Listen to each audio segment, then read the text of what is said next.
Siin on teile matš, mis proovib varastada õhtu peamatši tiitli. Puuris on tagasi Oskar Shrek Hertšik, kellel astub vastu Eesti karu Raigo Kutsar.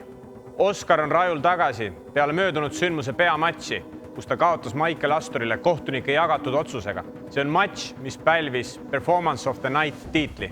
Raigo Kutsar, Eesti lammutaja, on võtnud vastu korraliku väljakutse.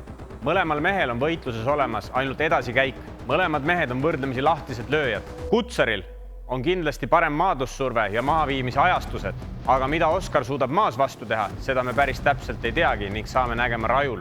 Oskar Hertšik on tugeva löögiga prooler. Mehel on matšis ainult käik edasi, mida nägime ka möödunud rajul Maicel Asturi vastu. Raigo Kutsari 2 võidust 1 on tulnud 1 löögi knockoudiga ning teises matšis andis ta esimeses raundis nii kõvasti kuuma, et tema grusiinist vastane ei soovinud teise raundi enam välja tulla. Raigol on väga raske käsi ja ta suudab matše 1 löögiga lõpetada ning võib eeldada, et sellesse matši läheb ta täpselt samasuguse mänguplaaniga.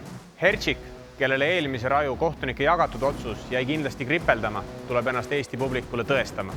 11. aprillil Tondiraba jäähallis matš, mis on kindlasti kõikide Eesti MMA fännide absoluutne lemmik. Hertšik versus Kutsar.